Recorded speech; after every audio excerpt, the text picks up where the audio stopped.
Welcome to this reflection on the Gospel of the second Sunday of Easter. Well, I start with a short story. There was a boy who was born with his right arm missing, and yet, as he grew up, he fell in love with judo and dreamt of becoming a judo champion. He started his lesson with an experienced judo master, or sensei as they call him, who concentrated all his lessons, all the practice, on one single judo move.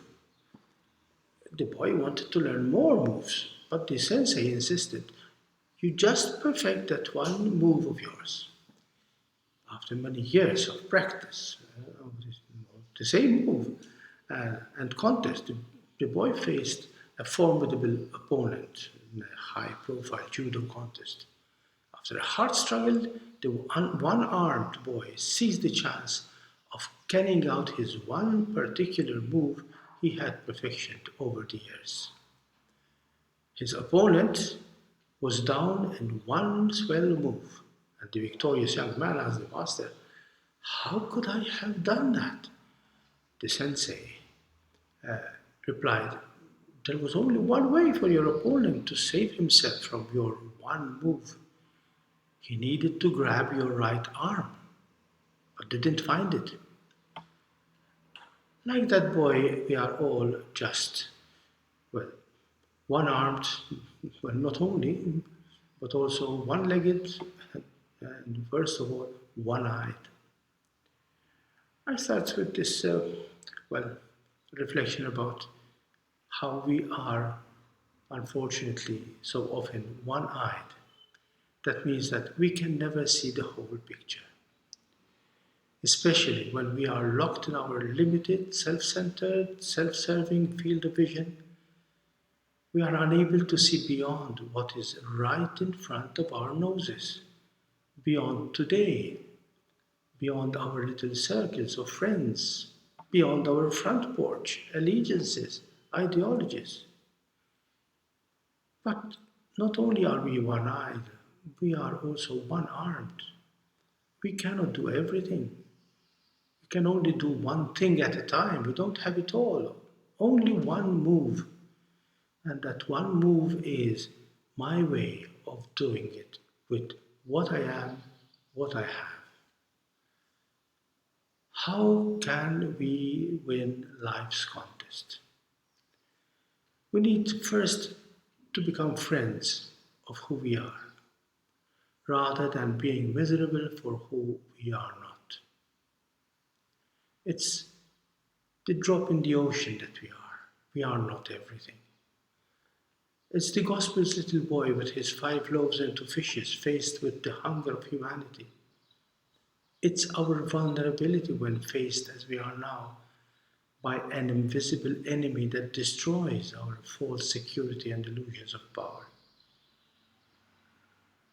It's Thomas, who could only see one thing, the Jesus of his dreams. We are all one legged facing the uphill journey of life, limping forward in our search for peace and happiness. Because our stamina, our strength, even our goodwill can only take us just so far in this search.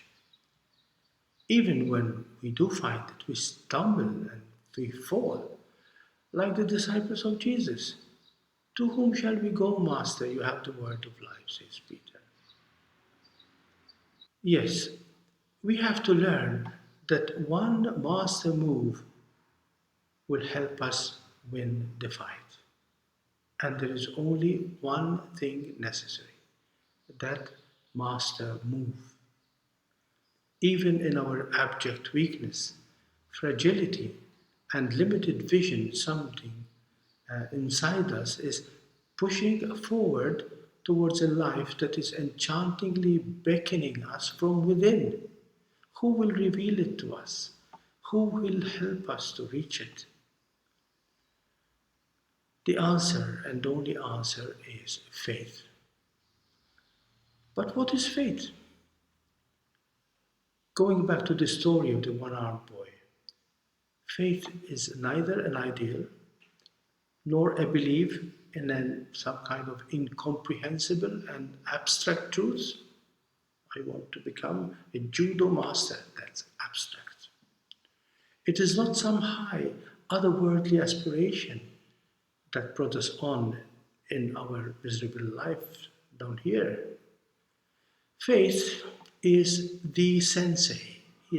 Faith is the master who is capable of seeing in the one armed boy or girl that we are, that one and only move that is our only way to win the supreme contest of life.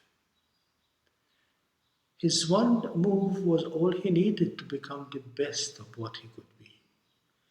But the only way to get there was to help the boy believe in himself. That's the only one and only move. The master believed in his disciple. Faith is the boy himself. The boy believed in the master. The disciple believed in Jesus. Faith cannot be one eyed. It is the loving and penetrating way in which God and man find themselves in one another. Just like a mother or a father who know their children better than themselves. This is us and God. This is us and Jesus. This is true for all of us and at all times. Faith will give us the second eye to be able to see more than we can see. Faith is the second arm to reach out to more hearts than we can hold. Faith is the second leg to go further in our following of Jesus than we can go by reaching out to our brothers and sisters. Faith is the one move that frees us from ourselves so that we can become truly ourselves. It is what releases the full power of that one move each one of us is capable of making right from the depths of our limitations. Faith is never between me and the things around me. It is always between me and the person next to me, who is Jesus, who is my neighbor. Because faith is the fruit of love, as Mother Teresa loved to say.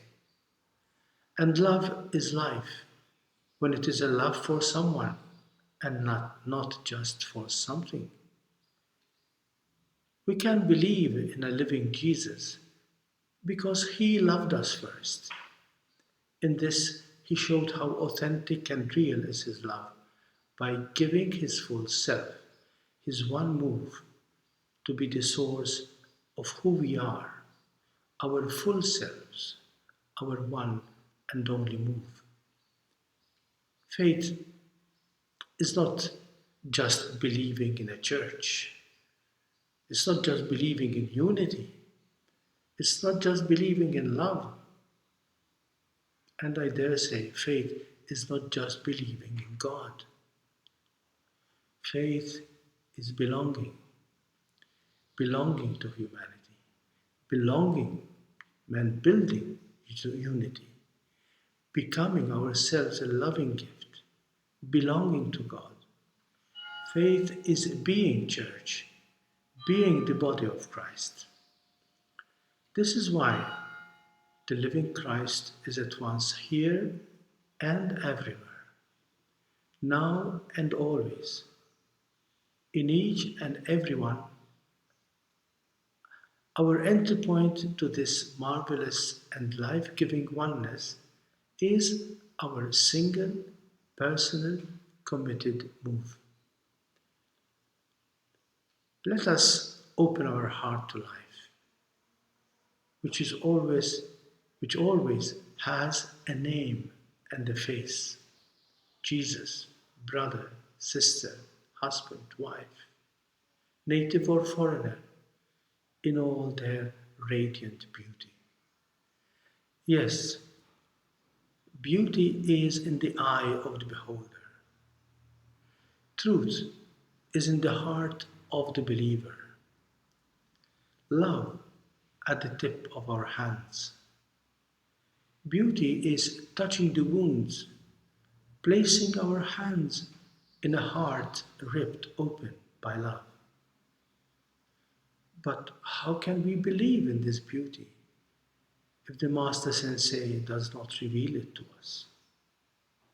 With him beside us, we can all fight our way to his beauty within us, in our one eyed, one armed, one legged journey towards real peace and joy. The littleness and weakness of the single move we are capable of, our wounded love, is the only way forward on our journey home, which is the loving heart of God in the risen Jesus. Like Thomas, let us listen to Jesus' act of faith in us. Stop doubting and have faith. It is only those who believe that will see. And blessed are they, because they shall see what they believe.